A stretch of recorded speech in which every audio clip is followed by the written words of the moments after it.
Olá, minhas girafinhas! Sejam bem-vindos a mais uma aula. E o tema de hoje é Esquistossoma mansoni. Eu sou a professora Tayane Amorim e daremos continuidade sobre a matéria Parasitologia. Então, o que nós veremos na aula de hoje? Então, vamos conhecer primeiro sobre o esquistossoma. Então, ele é um gênero de vermes parasitas da classe Tremátoda. Então, esses organismos possuem um corpo achatado, parasitam capilares sanguíneos, causam uma doença muito prevalente na população humana, conhecida como esquistossomíase, esquistossomose ou biliarziose. Então, as espécies principais para a patologia humana são o esquistossoma mansoni, que causa a esquistossomíase intestinal ou mansônica, e é a única que ocorre no Brasil, visto não existirem aqui os moluscos vetores das demais espécies. Nós temos o esquistossoma hematobium, que causa a esquistossomíase urinária ou hematóbica, que é da África e do Oriente Médio. E o esquistossoma japonicum, que causa a esquistossomíase japônica, que é da Ásia. Então, o que nós veremos hoje? Então, quem é, a transmissão, o ciclo de vida, os sintomas, o diagnóstico, o tratamento e a prevenção.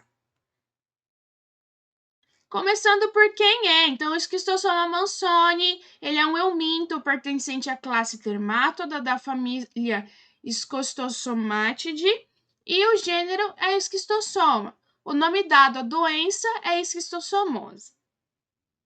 A esquistossomose é um tipo de doença tropical que afeta cerca de 240 milhões de pessoas ao redor de todo o mundo. A sua transmissão é através da contaminação, então, das fezes do homem na água. Então, os ovos são liberados nas fezes. Essas fezes vão se desenvolver através da larva ciliada chamada miracídio. O seu hospedeiro intermediário é o caramujo. Essa larva, então, ela vai se deslocar até o caramujo. E lá ele vai se desenvolver neste caramujo, liberando assim as larvas cercárias. Essas larvas elas vão penetrar ativamente na pele do homem, provocando uma coceira. Então, o homem está ali na água, batendo os pezinhos, então essa cercária ela vai invadir a pele daquele homem, provocando então uma coceirinha.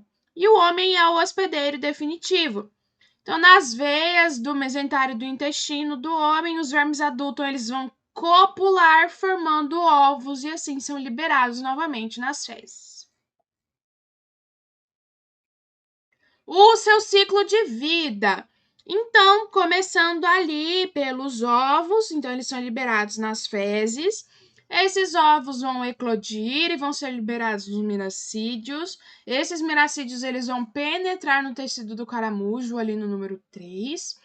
Os esporocistos em caramujos vão sofrer as suas sucessivas gerações. No 5, as cercárias são liberadas pelo caramujo para a água e nadam livremente e penetram na pele, então, dos humanos. As cercárias perdem a cauda durante a sua penetração e se transformam em um esquistossomulus, ali no número 7. No 8, ele cai na circulação. No 9, ocorre a migração para o sangue portal do fígado e o amadurecimento da forma adulta. Um só, ele vai se desenvolver formando na forma adulta. Um só possui os dois gêneros, masculino e feminino. Então, os pares de vermes eles vão se migrar para as vênulas mesentéricas do intestino e depositam seus ovos ali que circundam para o fígado e caem nas fezes. Os sintomas. Então, a fase aguda pode ser assintomática ou apresentar uma dermatite urticariforme, acompanhada de uma erupção papular, eritema, endema e pruído até 5 dias após a infecção. Cerca de 3 a 7 semanas de exposição pode-se evoluir para a esquistossomose aguda ou a chamada febre de Caetama, caracterizada por uma febre, anorexia, dor abdominal e muita cefaleia. Pode ser acompanhado de diarreias, náuseas, vômitos ou até mesmo tosse seca, que ocorre, então, a hepatomegalia. A fase crônica, que é muito comum na fase tardia, apresenta sintomas que são inespecíficos, associado ao comprometimento hepático, outras vezes pode ser assintomáticos e descobertos acidentalmente. As formas crônicas são mais comuns a hepatointestinal, a hepática e a hepatoesplênica. A migração dos ovos pode ir para outras partes do organismo, podendo gerar casos graves como a neuroesquistossomose quando sobe para o cérebro.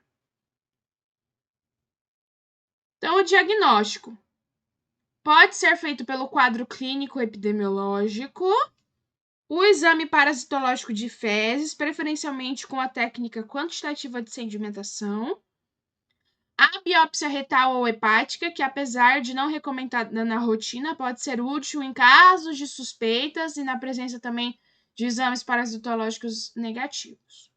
Então, esse exame parasitológico, pela quantitatividade de sedimentação, é o maior número de parasitas ali presentes naquelas fezes. O quadro clínico epidemiológico é analisar se está tendo casos na cidade ou ao redor. O tratamento. A droga primária para o tratamento de todas as espécies de esquistossomose é chamada de praziquantel. Essa droga é administrada em forma de comprimido, em uma dose única ou dupla no mesmo dia. Essa droga mata os vermes adultos, causando espasmos graves e paralisia em seus músculos, e seus restos então são quebrados naturalmente pelo corpo. Um aviso importante: em caso de gestação, fase de amamentação, só pode amamentar após 42 horas depois da medicação. Crianças menores de 2 anos ou insuficiência hepática grave, que é a fase descompensada da forma hepatoesplênica. Insuficiência renal ou outras situações graves de descompensação clínica, a critério médico. Se recomenda não adotar os medicamentos que compõem a terapêutica anti-esquistossomótica. A prevenção. É difícil evitar a esquistossomose em comunidades com mau saneamento básico e sem água limpa para beber e tomar banho. A triagem de comunidades inteiras pode ser realizada examinando amostras de fezes ou urina sob o microscópio para a evidência de ovos de esquistossoma. O risco de esquistossomose pode ser reduzido através da melhoria da qualidade de água, com o abastecimento de água potável e de uma eliminação mais eficaz das águas residuais. Pode ser reduzido ainda mais educando as comunidades para evitar nadar em rios e lagos de água doce contaminados, que você olha e vê que está contaminado, mas mesmo assim eles continuam ali.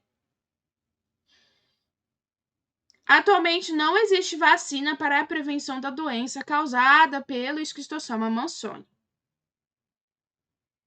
E essa foi a nossa aula de hoje e eu te espero até a próxima.